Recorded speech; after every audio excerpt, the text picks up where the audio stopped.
Kembali lagi di Selamat Pagi Indonesia, pemirsa. Komisi Perlindungan Anak atau KPAI membuka layanan pengaduan anak yang kecanduan gadget atau gawai. Melihat fenomena seperti ini, KPAI meminta kepada para orang tua untuk lebih mewaspadai adanya perilaku adiksi dalam penggunaan gawai. Nah, kami sudah terhubung dengan rekan Minanti Rohanta di kantor KPAI.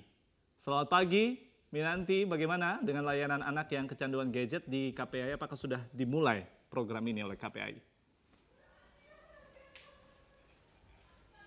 Selamat pagi Rifai dan Widya. Jadi tadi kami sudah berbincang terlebih dahulu dengan Ketua KPAI serta komisioner bahwa memang dalam beberapa hari ini telah dibuka layanan yaitu pengaduan terkait dengan anak yang tercandu memainkan gadget, dan dalam beberapa hari ini pun sudah ada hampir 10 yang melapor ke KPAI. Dari informasi yang kami dapatkan juga bahwa komisioner mengingatkan kembali agar orang tua lebih mengatur bagaimana cara anak menggunakan gadget. Untuk mengetahui lebih lanjut lagi sebenarnya layanan seperti apa, saya akan wawancara yaitu dengan Ketua KPAI Pak Susanto. Pak, bisa dijelaskan tidak? Ini kan Bapak membuka layanan untuk pengaduan terhadap anak yang mengalami tercandu gadget gitu. Ini layanannya seperti apa memang Pak yang disediakan oleh KPAI? Ya, sebenarnya layanan pengaduan ini sebenarnya sebagaimana layanan reguler ya yang hari-hari ini memang siap melayani publik terkait dengan pengaduan apapun. Tetapi secara khusus kita menekankan kepada masyarakat luas karena ada kasus yang cukup mencuat, terutama kasus Bondowoso. Ini kemudian mendapatkan atensi khusus oleh KPAI karena bagaimanapun memang Indonesia merupakan salah satu negara bisa diidentifikasi sebagai bangsa terutama generasi muda yang menggunakan gadget cukup tinggi di Asia. Oleh karena itu kita berpikir bahwa kerentanan terhadap katakanlah dampak negatif dari gadget memang cukup tinggi sehingga KPAI memberikan atensi khusus. Baru sekitar 2 hari ini masyarakat memberikan laporan ke KPAI terutama adalah keluhan orang tua. Ini rata-rata keluhan orang tua terhadap kondisi anaknya. Ya, ada yang dari Jawa Timur, ada yang dari Tangerang Selatan, ada yang dari Depok, ada yang dari satu titik di Jawa Barat gitu ya. Terutama adalah ingin mengetahui seberapa jauh sebenarnya anak saya itu sudah masuk adiksi atau belum gitu ya. Kemudian layanan apa yang diberikan KPAI. Tentu KPAI menindaklanjuti dari seluruh pengaduan yang masuk. Dan dari sisi penanganan kita melibatkan berbagai pihak ya, terutama kalau konteksnya adalah layanan medis dan juga rehabilitatif, tentu kita melibatkan mitra yang memang memberikan layanan itu. Katakanlah misalnya RSUD, kemudian RSCM, para psikolog, P2T, P2A gitu ya, dan lain sebagainya. Kalau dari Pak Susanto tadi menyebutkan memang dalam 2 hari ini saja sudah ada laporan. Lebih banyak bagaimana cara menanganinya seperti itu ya Pak. Untuk mengetahui lebih lanjut lagi terkait dengan gadget, saya akan wawancara dengan Komisioner KPAI yaitu Ibu Marga.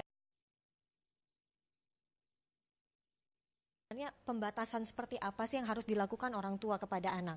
Jadi sebenarnya bukan pembatasan ya, tetapi lebih kepada pengaturan. Jadi kalau pembatasan itu bagian dari salah satu pengaturan penggunaan gadget kepada anak. Misalkan orang tua perlu melakukan pembatasan soal waktu atau durasi penggunaan gadget oleh anak ya, itu yang pertama. Kemudian selain pembatasan juga orang tua perlu melakukan pengawasan, perlu pendampingan juga kepada anak.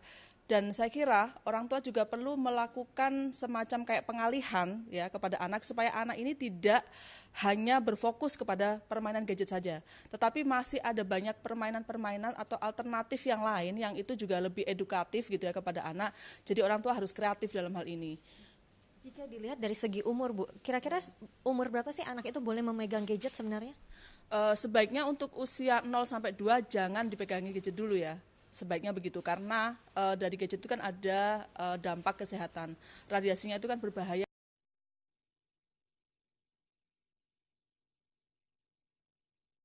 Itu pun juga dalam durasi waktu yang tidak lama.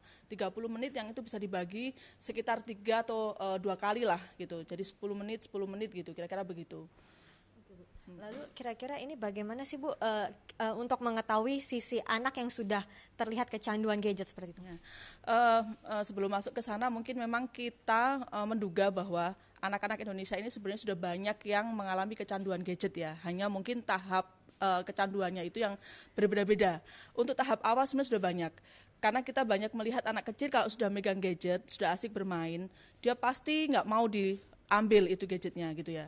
Kalau misalkan sudah punya kesepakatan antara anak dengan orang tua atau aturan, misalkan boleh main, misalkan hanya Sabtu Minggu, misalkan begitu, atau berapa lama gitu ya. Kalau kemudian dari komitmen yang ada, kemudian gadgetnya diminta, tapi anak marah gitu ya.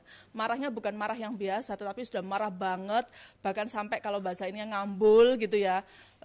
Itu berarti perlu anak sudah perlu untuk pengaturan atau kewaspadaan yang lebih gitu. Baik, terima kasih Bu Margaret dan juga Pak Susanto. Jadi dapat kami sampaikan kembali bahwa memang bagi orang tua yang sudah melihat bahwa anaknya mengalami gangguan atau kecanduan gadget dapat langsung melapor ke KPAI. Setelah lapor misalnya lewat telepon langsung bisa datang ke KPAI untuk mengetahui lebih lanjut lagi dan diingatkan kembali agar orang tua melakukan pembatasan terhadap gadget seperti tidak memberikan gadget untuk anak umur 0 sampai 2 tahun dan apabila sudah di atas umur 2 tahun durasi dari bermain gadget pun harus dibatasi. Demikian Rifai dan juga Widya yang dapat kami sampaikan. Terima kasih Minanti Rohanta langsung dari kantor KPAI. Dan yang menarik tadi kalau sudah dibuka seperti itu bagaimana yang di pusat lalu di daerah ini saling berkoordinasi ya. Tapi intinya kembali lagi nggak sih ke orang tuanya sebetulnya begitu dan untuk memberikan edukasi yang sangat bijak untuk anak, oke, menggunakan gadget tapi dengan syarat-syarat dan juga orang tuanya komit, itu yang paling penting. Ketika Anda mengatakan oh nggak boleh main tapi kitanya masih itu juga dok penjelasan medis dan juga apa ya ilmiah supaya orang tua dan anak ini sama-sama mengerti penggunaan gadget. Di era teknologi informasi seperti ini rasanya agak sulit kalau kita melepaskan diri dari teknologi itu ya. Jadi nggak mungkin juga. Dan ini memang membantu. Betul kadang-kadang kita rasa sendiri susah untuk melepaskan diri. Bahkan kita sendiri gitu. Nah kalau anak kalau bisa memang tadi dibilang bahwa jangan sampai terus-terusan dia berada pada kondisi di mana dia kemana-mana gadget gitu. Di mana kalau kita lihat sebenarnya ada saat-saat tertentu kita sendiri memang nggak sabaran gitu dengan anak dan akhirnya memberikan gadget itu sebagai salah satu cara untuk membuat dia diam gitu. Nah ini mungkin yang perlu dikurangi. Jadi memang mulai dari kita karena bagaimanapun kalau dia terus-terusan terpapar, apalagi kalau misalnya terpaparnya di malam hari, dia bisa terganggu tidurnya. Karena misalnya kita tahu ya dari gadget itu akan mengeluarkan blue light yang bisa menghambat melatonin di otak supaya dia nggak bisa tidur. Radiasi? Iya, ada selain radiasi ada blue lightnya juga kan. Nah ini yang seringkali menjadi masalah. Jadi intinya juga orang tuanya harus mendapatkan edukasi. Kalau contoh sebetulnya. tadi yang diberikan oleh KPAI misalnya mereka menentukan secara teknis seperti ini 2 jam per hari segala macam.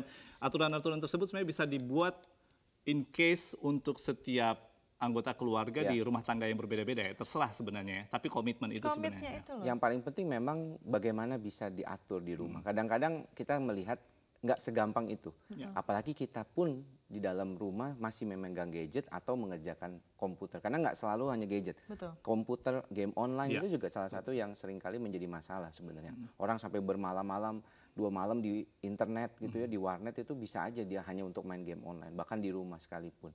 Ini makanya yang paling penting bagaimana kita bisa menciptakan juga interaksi di rumah bukan tanpa gadget gitu ya. Jadi tidak harus dengan gadget interaksinya tapi bisa ngobrol atau kalau lagi makan ya udah kita coba jangan pegang gadget dulu. Oke, baik, terima kasih atas peringatannya loh. Dokter terima kasih juga atas informasinya.